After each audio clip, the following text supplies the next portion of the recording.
TNN TV کی بین الاقوامی خبروں کے ساتھ میں ہوں رخسار شہزاد۔ کینیڈین حکومت کی جانب سے ویکسین پاسپورٹ کا نظام متعارف کرائے جانے پر غور کیا جا رہا ہے۔ اس حوالے سے مزید جانتے ہیں۔ کینیڈین حکومت کی جانب سے ویکسین پاسپورٹ کا نظام متعارف کرائے جانے پر غور کیا جا رہا ہے۔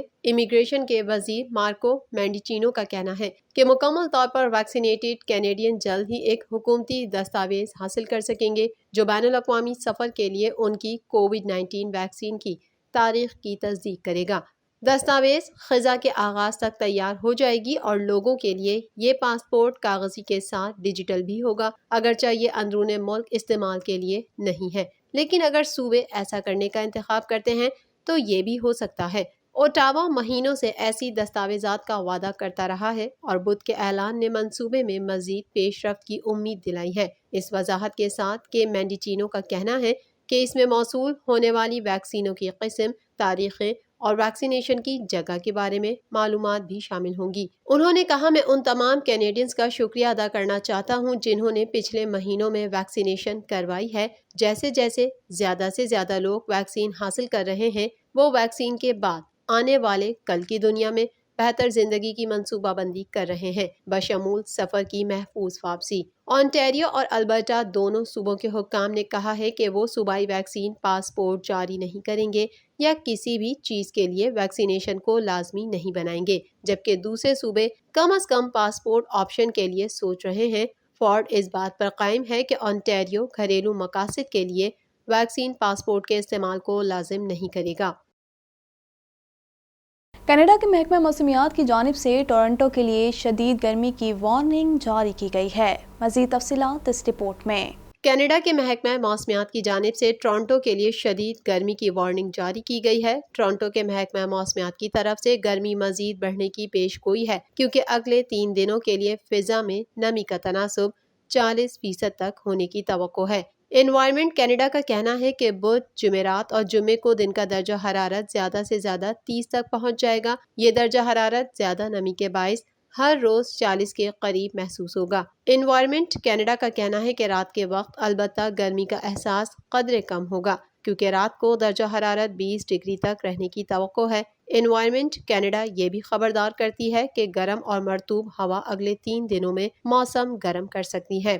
ٹورنٹو شہر میں 7 ایمرجنسی کولنگ سینٹر کھولے گا جو لوگوں کو آرام کرنے کے لیے ایئر کنڈیشنز، پینے کے لیے ٹھنڈے پانی کی سہولیات فراہم کرے گا۔ جب تک شہر کو گرم موسم کا سامنا ہے، تمام مراکز روزانہ صبح 11 بجے سے شام 7 بجے تک کھلے رہیں گے، سوائے میٹرو ہال کے جو ان دنوں 24 گھنٹے کھلا رہے گا۔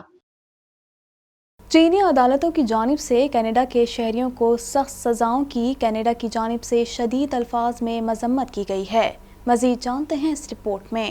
چینی عدالتوں کی جانب سے کینیڈا کے شہریوں کو سخت سزاؤں کی کینیڈا کی جانب سے شدید الفاظ میں مذمت کی گئی ہے۔ حالیہ چند دنوں میں چینی عدالتوں نے 2 کینیڈین شہریوں میں سے ایک کو سزائے موت اور ایک کو 11 سال قید کی سزا سنائی ہے۔ چینی عدالت نے معروف کینیڈین کاروباری شخصیت مائیکل اسپاور کو 11 برس قید کی سزا سنا دی ہے۔ میڈیا رپورٹس کے مطابق انہیں یہ سزا جاسوسی اور ملکی راز چرانے کی کوشش کے الزامات میں دی گئی۔ کینیڈا اور امریکہ کی جانب سے اس چینی فیصلے کی مذمت کی گئی ہے۔ دوسرے کینیڈین شہری جسے موت کی سزا سنائی گئی ہے، رابرٹ لائیڈ شیلنگبرگ پر منشیات اسمگلنگ کا الزام نومبر سن 2014 میں لگایا گیا تھا۔ چینی حکام کے مطابق وہ چینی شہر ڈالیان سے آسٹریلیا منشیات اسمگل کرنے کی کوشش میں تھا کہ ان کے چینی مترجم نے اس کی مبینہ سرگرمیوں کی خبر پولیس کو فراہم کر دی۔ شیلنبرگ تھائی لینڈ فرار ہونے کی کوشش میں تھا کہ انہیں چینی پولیس نے گرفتار کر لیا۔ ڈالیان کی مقامی عوامی عدالت یا پیپلز کورٹ میں شیلنبرگ نے موقف اپنایا کہ اسے ایک مقامی ڈرگ اسمگلر شو چینگ نے پھنسوایا ہے اور اس کا منشیات کی اسمگلنگ سے کوئی تعلق نہیں ہے۔ اس نے خود کو بے گناہ اور محض ایک سیاح قرار دیا۔ چین میں کینیڈا کے سفیر ڈومینگ بارٹن نے صحافیوں سے گفتگو کرتے ہوئے کہا کہ اپیل مسترد ہونے کے بعد ان کی رابرٹ شیلنبرگ سے بات چیت ہوئی اور وہ کافی حوصلے میں تھا۔ سفیر کا یہ بھی کہنا تھا کہ شیلنبرگ کا مقدمہ جیو پولیٹیکل عمل کا حصہ ہے اور اس کا کینیڈین شہر وینکوور میں رونما ہونے والے واقعات سے کوئی تعلق نہیں۔ وینکوور کے واقعات سے اس کی مراد ہواوے کی اہلکار مینگ وانزو کی گرفتاری اور ضمانت سے ہے۔ منشیات کے الزام میں شیلنبرگ کو سزائے موت ایسے وقت میں سنائی گئی جب 1 دسمبر سن 2018 کو کینیڈین حکام نے بڑی بین الاقوامی چینی ڈیجیٹل اور موبائل ساز کمپنی ہواوے کی چیف فائنینشیل آفیسر مینگ وانزو کو امریکی درخواست پر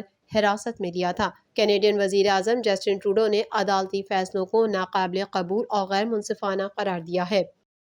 اونٹیریو صوبے میں کورونا کیسز کی تعداد سب سے زیادہ ہے۔ صوبے بھر میں کورونا وائرس سے متاثر ہونے والوں کی تعداد 5,53,449 تک جا پہنچی ہے۔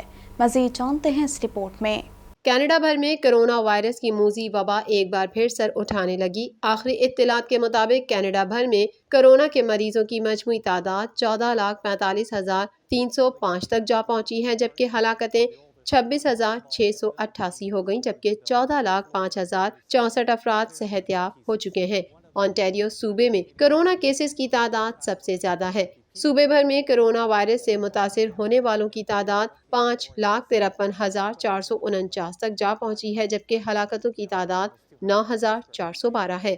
اونٹیریو کو کووڈ-19 کی ڈیلٹا ویریئنٹ سے چلنے والی چوتھی لہر کا سامنا ہے۔ صوبائی حکومت نے ان لوگوں کے لیے ٹیسٹنگ اور سیلف آئسولیشن کے بارے میں ہدایات جاری کی ہیں جو وائرس سے متاثر ہو سکتے ہیں۔ اگرچہ نئے قواعد پیچیدہ ہیں، ان میں ایک بنیادی موضوع شامل ہے: ویکسین لگوانے والے باشندے ویکسین نہ لینے والے افراد کے مقابلے میں کم پابندیوں اور زیادہ آئسولیشن کا سامنا کریں گے۔ کینیڈا میں کرونا وائرس کے سبب سب سے زیادہ ہلاکتیں کیوبیک صوبے میں ہوئی ہیں۔ صوبے میں کرونا وائرس کے مجموعی کیسز کی تعداد 3,80,038 ہے، جبکہ صوبے میں کرونا وائرس کے باعث ہونے والی ہلاکتوں کی تعداد 11,242 تک پہنچ چکی ہے۔ کینیڈین صوبے البرٹا میں بھی اس مہلک وبا میں اضافہ دیکھنے میں آ رہا ہے، جہاں 2,37,807 افراد کرونا وائرس سے متاثر ہوئے ہیں، جبکہ 2,331 افراد ہلاک ہو چکے ہیں۔ برٹش کولمبیا میں کیسز کی تعداد 1,53,849 تک جا پہنچی ہے، جبکہ صوبے میں کرونا وائرس سے ہونے والی ہلاکتوں کی تعداد 1,778 ہے۔ نیو یارک کے گورنر اینڈریو کومو کے مستعفی ہونے کے بعد لیفٹیننٹ گورنر کیتھی ہوکل 2 ہفتوں میں نیو یارک کی پہلی خاتون گورنر کا عہدہ سنبھال لیں گی۔ مزید جانتے ہیں اس رپورٹ میں۔ نیو یارک کے گورنر اینڈریو کومو کے مستعفی ہونے کے بعد لیفٹیننٹ گورنر کیتھی ہوکل 2 ہفتوں میں نیو یارک کی پہلی خاتون گورنر کا عہدہ سنبھال لیں گی۔ ڈیموکریٹک پارٹی کی کیتھی ہوکل اگلے 2 ہفتوں میں امریکہ کی چوتھی بڑی ریاست نیو یارک کی پہلی خاتون گورنر کے عہدے پر فائز ہوں گی۔ اس سے قبل وہ لیفٹیننٹ گورنر کے رسمی سے عہدے پر فائز تھیں۔ کیتھی ہوکل تمام عمر کی عورتوں پر ہونے والے گھریلو اور جنسی تشدد کے خلاف کام کرتی رہی ہیں۔ انہوں نے کالج کے احاطوں میں جنسی حملوں کے خلاف گورنر کومو کی مہم انف از انف کی رہنمائی بھی کی تھی۔ افغانستان میں طالبان کی پیش قدمی تیزی سے جاری ہے۔ قندوز میں افغان فورسز کے اہلکاروں کی طالبان کے آگے سرنڈر کرنے کی ویڈیو بھی سامنے آئی ہے۔ اس حوالے سے مزید جانتے ہیں۔ افغانستان میں طالبان کی پیش قدمی تیزی سے جاری ہے اور شبرغان ایئرپورٹ کا کنٹرول بھی طالبان کے قبضے میں چلا گیا، جبکہ قندوز میں افغان فورسز کے اہلکاروں کی طالبان کے آگے سرنڈر کرنے کی ویڈیو بھی سامنے آئی ہے۔ افغانستان کا صوبائی دارالحکومت غزنی بھی طالبان کے قبضے میں چلا گیا۔ امریکی میڈیا کے مطابق افغانستان میں طالبان کی پیش قدمی جاری ہے اور غزنی طالبان کے قبضے میں جانے والا 10واں صوبائی دارالحکومت بن گیا ہے۔ ذرائع امریکی میڈیا نے بتایا کہ غزنی کے نواح میں طالبان اور افغان سیکیورٹی فورسز کے درمیان ابھی بھی لڑائی جاری ہے۔ امریکی حکومت کے ایک آفیشل نے کہا ہے کہ طالبان آئندہ 3 ماہ کے اندر افغانستان پر قبضہ کر لیں گے۔ اپنا نام ظاہر نہ کرنے کی شرط پر امریکی حکومت کے حکام نے واشنگٹن پوسٹ کو بتایا کہ ایک اندازے کے مطابق افغانستان حکومت آئندہ 3 ماہ میں ختم ہو جائے گی۔ انہوں نے یہ بھی کہا کہ دیگر ماہرین اندازہ لگا رہے ہیں کہ یہ معاملہ صرف 1 ماہ کی مدت میں بھی ہونے کا امکان ہے۔ خیال رہے کہ یہ بیان ایسے وقت میں سامنے آیا ہے جب طالبان نے افغانستان کے صوبے بدخشاں کے دارالحکومت فیض آباد کا کنٹرول حاصل کرنے کا دعویٰ کیا۔ امریکی محکمہ خارجہ کے ترجمان کا کہنا ہے کہ افغانستان کے پڑوسی ممالک کابل میں طاقت کے ذریعے مسلط کی جانے والی حکومت کو تسلیم نہ کریں۔ نیوز بریفنگ کے دوران امریکی محکمہ خارجہ کے ترجمان نیڈ پرائس کا کہنا تھا کہ رواں ہفتے دوحہ میں 2 اہم ملاقاتیں ہو رہی ہیں جن میں خطے اور کثیر الجہتی تنظیموں کے نمائندے اکٹھے ہوئے ہیں۔ ان ملاقاتوں میں شریک نمائندے افغانستان میں تشدد میں کمی، جنگ بندی اور طاقت کے ذریعے قائم ہوئی کسی بھی حکومت کو تسلیم نہ کرنے کا عزم کریں گے۔ دنیا بھر میں گزشتہ 24 گھنٹوں کے دوران کورونا وائرس کے 7,38,000 سے زائد نئے کیسز سامنے آئے ہیں، جبکہ 10,000 سے زائد کورونا مریض موت کے منہ میں پہنچ چکے ہیں۔ مزید جانتے ہیں اس رپورٹ میں۔ دنیا کا کوئی خطہ کرونا وائرس کی موذی وبا سے محفوظ نہیں، اس کے مریضوں اور اس کے باعث اموات میں مسلسل اضافہ جاری ہے۔ دنیا بھر میں گزشتہ 24 گھنٹوں کے دوران کرونا وائرس کے 7,38,000 سے زائد نئے کیسز سامنے آئے ہیں، جبکہ 10,000 سے زائد کرونا مریض موت کے منہ میں پہنچ گئے ہیں۔ دنیا بھر میں کرونا وائرس سے متاثرہ افراد کی تعداد 20,55,34,964 تک جا پہنچی ہے، جبکہ اس موذی وائرس سے اموات 43,37,522 ہو گئیں، جبکہ 18,44,97,824 کرونا مریض صحت یاب ہو چکے ہیں۔ کرونا وائرس کے کیسز اور اس سے اموات کے اعتبار سے 10 سر فہرست ممالک میں 33 کروڑ سے زائد آبادی کا حامل امریکہ تاحال پہلے نمبر پر ہے، جہاں اس وائرس سے اب تک 6,35,219 افراد موت کے منہ میں پہنچ چکے ہیں، جبکہ اس سے بیمار ہونے والوں کی مجموعی تعداد 3,70,55,916 ہو چکی ہے۔